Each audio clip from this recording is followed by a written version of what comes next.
Train to Busan is a really fun take on the classic idea of a zombie outbreak. Instead of being trapped in a neighborhood or school or mall, the majority of this movie takes place on a moving bullet train as it traverses through a rapidly infected world. The characters have to flee and fight in incredibly tight quarters in fights that are beautifully choreographed and intense. Another plus in this movie is that the characters are smart, using their environments and tricks that we learn along with them to do their best to survive the tidal wave of infected. It's fun to try and guess who will survive and ask yourself how you would fare as we discuss what happens in Train to Busan. Also, as usual, there will be spoilers in this breakdown, so you have been warned, but let's go ahead and get into it. A farmer approaches a checkpoint and we learn that there is a leak from a nearby biotech facility. The soldiers assure the man that there's nothing to worry about as it's a minor leak and send him right on through. A little ways down the road, the farmer runs into a deer. He checks the carcass and makes sure his truck isn't too damaged before he gets back in and drives off. We wait behind, watching the truck leave, and then we see the deer rise from the dead in jittering movements. We meet the Slapmaster from Squid Game and learn that he is a businessman who is fairly brutal in his practices. He's given a stock tip, and knowing that his actions will affect the entire market, he acts on it with no regards for the rest of the economy. While this doesn't really affect the movie as a whole, because this is a zombie movie, not like a Wolf of Wall Street or anything like that, this does show the core of who the businessman really is, and that becomes more and more important as the movie goes on. We learn that the businessman is currently separated with his wife. His daughter's birthday is tomorrow, and all she wants is to visit her mother and spend the day with her, but she has moved all the way to Busan. While the businessman doesn't want to take any work off to travel cross-country, we learn that he has recently missed his daughter's recital, and the gift that he got her was one that she already had, so basically he guilts himself into agreeing to take the daughter to her mother's house in the morning. Early the next day, they drive to the station, and as they're boarding, we meet all the characters that we'll be following throughout the movie. There are these two old ladies, one of them old and the other older, a baseball player and his girlfriend, the man in blue and his pregnant wife, a homeless man, a CEO, and two train employees. I tried recording this originally using all the characters' names, but I'm stupid! I can't pronounce them at all. It ended up just distracting from the breakdown of the movie, so I decided let's just, call them by what their characters are and leave it at that. We see an injured girl hobble onto the train as the doors close, and as the train's departing, the daughter sees someone get tackled to the ground just outside. In the bathroom, the injured girl then begins to wrap up a bite wound on her leg. A little while later, the daughter gets up to use the restroom, but the nearest facilities are occupied, so she has to go a few cars down to the nearest ones that she can use. The businessman later gets a phone call from one of his coworkers who informs him that there have been riots and the military has just been called into their hometown, and things seem to be escalating really quickly. An employee finds the injured girl and radios it in, but while her back is turned, the injured girl jumps onto her. They stumble into the nearest train car, which has the baseball team inside. When they collapse, we see that the employee has been bitten through the neck, but after a few moments she rises up and begins to attack the passengers herself. Multiple people are bitten and killed, only to rise again moments later, causing a horde of zombies to rapidly grow and the rest of the passengers to flee into the other safer cars. The survivors are followed closely by the undead, who seem to move at times in a singular, almost fluid motion, looking like a wave of killer corpses. The businessman gets up to find his daughter, and he's shocked to see the carnage going on just a few cars back. He's able to grab his daughter and flee to a safe car. We watch as the businessman tries to figure out how to manually close the doors, and when he does, we see that he closes the doors despite the man in blue and his pregnant wife being on the other side. He's made the decision to sacrifice these people to keep himself and the other passengers safe, but then they realize that they do have time, and they get the doors open, allowing the couple to squeeze in at the last second. They learn that the zombies can't use doors, and the second they cover the windows, they all seem to calm right down. A few minutes later, the conductor makes an announcement and says that the train will not be stopping at the next station due to escalating riots. The passengers radio the conductor, asking if he understands what's happening, but he says that he's just as in the dark here as everyone else and is following orders that he's been given. When they arrive at the next station, the train slows but doesn't stop. People begin banging on the windows, begging to be let in, but there's no time. The sounds of the train causes a horde of zombies to rush at the begging people, eviscerating them in front of the passengers. The passengers all begin to move towards the front of the train, hoping to put as much room between them and the zombie car as possible. When they do, the daughter offers up her seat to one of the old ladies. Her father asks her why she did that, saying that sometimes it's okay to be selfish when it's necessary. He's then confronted by the man in blue, who asks for an apology, which the businessman doesn't give. He rationalizes his decision, and he doesn't think that he's in the wrong in any way. The daughter and the couple then have a comforting conversation, and we learn that they have yet to name their unborn baby because the man in blue has been too sleepy to name her. The businessman calls one of his friends in the military to ask about what's going on. He learns that they will be departing at the next station, but will be placed into a quarantine. We see that the homeless man is listening in on the phone call and hears the businessman make a deal with his friend to bypass that quarantine altogether. When they arrive at the station, it's completely desolate. The passengers all go down the central aisle, but the businessman takes his daughter to the side exit. The homeless man follows them, saying that he will be sticking with the businessman no matter what. A soldier walks around the corner and they run towards him to get his attention. The other passengers are taking the escalator down, and we can see that the full squadron of soldiers are waiting for them. However, as they go further down, more is revealed and they see that the squadron are actually all zombies. They turn, seeing fresh prey, and rush at the passengers. As the homeless man nears the soldier, we see that he is injured, and a moment later, zombies rush at him. The survivors turn, and the businessman watches as his daughter is nearly killed by a zombie, only being saved at the last second by the man in blue. The survivors rush to the safety of some double doors, and the man in blue waits for the businessman to get through. The zombies smash through the windows, and eventually through the double doors as well. The survivors all rush to get onto the train, becoming separated in the process. Most of the passengers make it onto the rear train cars, but the businessman, man in blue, and baseball player are all together, separated by multiple infected cars. The pregnant woman, homeless man, older lady, and the daughter are also separated, though their situation is much more dire because they are in one of the cars filled with infected. They're able to sneak into a bathroom and close the door, but they're stranded with a car filled of undead. The man in blue gets a call from his wife, telling him where they are, and the trio decides that they will go and rescue their loved ones no matter what. Also, the baseball player's girlfriend's on the safe car, so he wants to get reunited with her. That's his loved one. They strap up, wrapping tape and cloth around their forearms to protect against bites, and then they leave to confront the zombies. The fights they use in these scenes are incredibly well done. The movement of the zombies are erratic and unpredictable, and our trio are all constantly moving and changing positions to protect each other from all angles.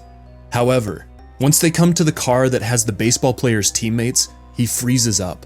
The businessman and the man in blue do their best to fight through the undead, but they are quickly overwhelmed. As their deaths inevitably near, the train enters a tunnel, and once the lights go out, the zombies instantly become dormant.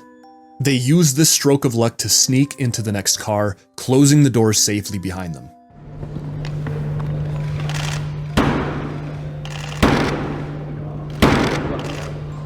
The next car has even more of the infected inside, so the trio waits until they enter another tunnel. The businessman uses his cell phone to call the zombies past them, allowing them to run by without even having to fight. They rush near the bathrooms and are reunited with their loved ones, but the reunion is cut short as the tunnel ends, forcing the trio to hide in the bathroom across the hall. Looking on their phone, they realize that the next tunnel will give them 2 full minutes of darkness, and they know that this will be the best opportunity to get to safety. The baseball player calls his girlfriend, telling her to be ready to let them in, but the other passengers, especially the CEO, are adamant that they cannot trust the others as they may have been infected themselves. Once the train enters the tunnel, our main crew exits the bathrooms and enter the next car. This one is filled with zombies, and they decide that the only way to pass is to crawl along the baggage racks. As they're climbing down, the homeless man slips and falls. The daughter rushes to help, but the businessman pulls her back, deciding to go help the man himself. Suddenly, the tunnel ends, and the businessman pushes the homeless man to the ground as they hide behind the seats, the only option that they could see. On the count of 3, the 2 men run for the doors. They get through the entryway, but are unable to close them completely due to zombies now blocking the way. The next door is the one with the rest of the survivors inside, but when they try to open it, we find that the door has been locked. The zombies are breaking in, and they have no choice but to break the doors down. The man in blue begins to lose his grip on the door, and his only option is to grab the outside. He's immediately bitten on the hand. Knowing his fate, the man in blue tells the others to go to safety. He shouts to his wife what he wants their baby's name to be before he is rushed by a horde, single-handedly holding them back. The others are able to fight into the safety cart, but the older woman is too slow and she doesn't make it in time. But the survivors aren't met with a warm reception from the other passengers, and they are forced to go to the back of the train where they can be separated from the rest of the group. The passengers create another lock to keep them inside, while the old woman wanders to the back and says her final goodbyes to her friend.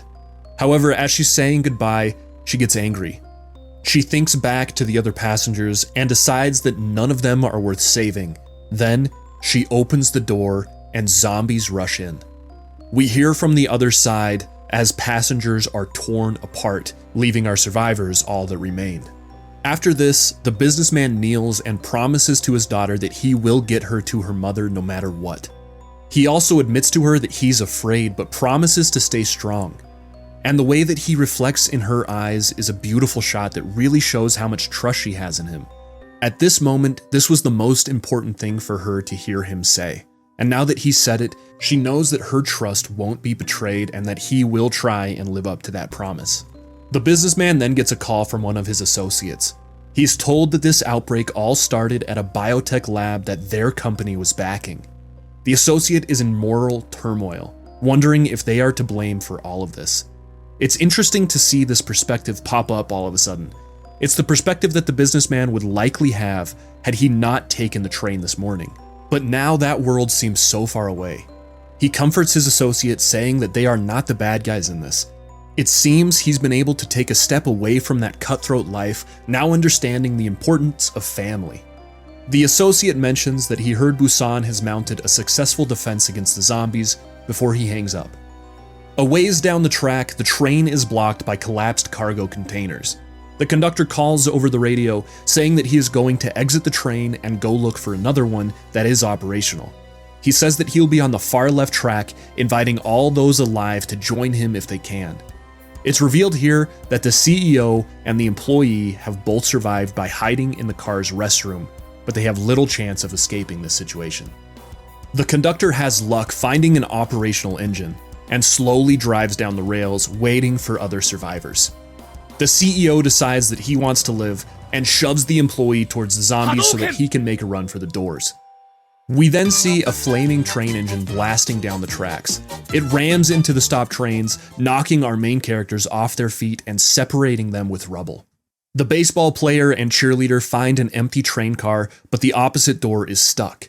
They try breaking open the window, but suddenly the CEO rushes in behind them, pursued by multiple undead. The CEO grabs the cheerleader and throws her at the zombies. He then breaks the window and runs out. The baseball player looks at his girlfriend, not knowing what to do. He holds her until she turns and bites his neck. The rest of the group are now stuck under a collapsing train and are terrified to see dozens of zombies bashing against the windows from the inside. As the CEO tries to catch the train, he twists his ankle and falls to the ground. The conductor goes to help the man, but the CEO uses his tried and true survival technique and throws his fellow survivor at the horde and makes his escape to the engine. The businessman crawls through a gap in the rubble, but it collapses and blocks the rest of the group inside. The zombies begin to crack through the window, but the businessman needs more time to move the rubble. The homeless man then turns to the others before rushing at the incoming zombies and holding them at bay. The daughter and pregnant woman are able to squeeze through the gap at the last second, with zombies hot on their heels. They run after the train and catch it in the nick of time. A few zombies are able to catch hold of the engine, and then dozens of zombies are able to catch hold of each other as they are dragged behind the train, looking like a carpet of corpses. It's really cool to watch. As the horde of undead rush after them, one zombie will trip and then you see a whole wave of bodies and limbs seemingly roll together, like another very fluid motion once again. It's a really cool effect and definitely shows how single-minded these infected really are. They fight a few zombies off as they run across the backs of the others and fight the survivors, before they are able to smash off the fingers of the clinging on zombies, and then the train heads non-stop to Busan. They walk to the conductor's booth but are shocked to see the CEO is the driver. He walks out and we realize by the way his veins are protruding and his eyes are cloudy that he is infected.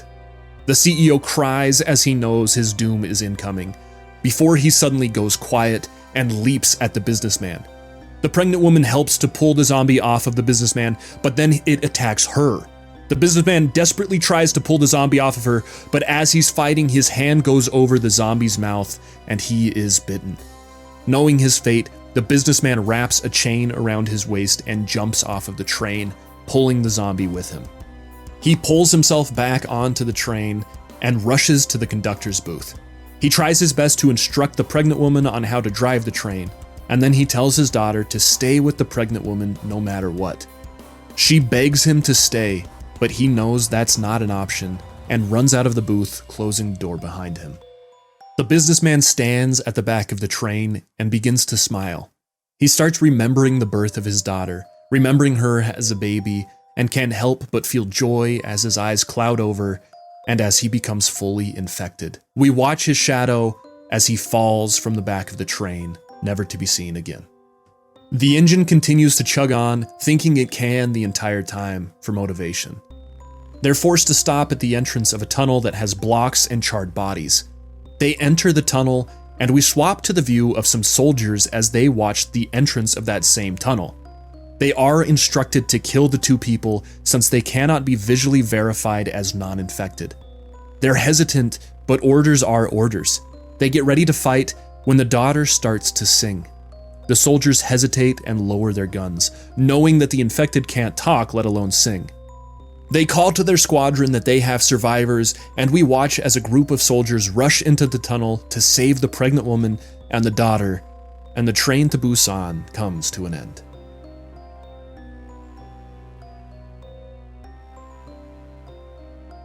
Now, I love zombie movies. I'm a huge fan of zombie movies. I have been since, like, Call of Duty Zombies, basically. And so I'm always looking for the next biggest, best zombie movie, and I mean, this hit the spot. This one was so good. It nailed the zombie aspect, you know, the fear aspect of it, the survivor aspect of it, the ability to fight them, but, you know, also be overwhelmed by them at the same time. Like, there's a interesting balance that a lot of zombie movies have to do, and I think Train to Busan just nailed it. That on top of these characters that are just very believable, you know, looking at their lives as it was before the infection, as it is right now, like, they're constantly comparing their situations, they're constantly slowly learning and evolving and becoming capable of surviving against these zombies. Like, it's really cool to see, and it is something that in this movie it's very visually shown to us as an audience. I know that there is a sequel to this movie, and I don't know much about it, so I'll definitely be doing a video on that one of these days, but until then, you know, I hope you guys enjoyed this, and if you did, don't forget to leave a like, as well as subscribe, and we will see you on the next video. Bye-bye! Don't be fooled, it isn't thunder. Staying put would be a blunder. It's a stampede!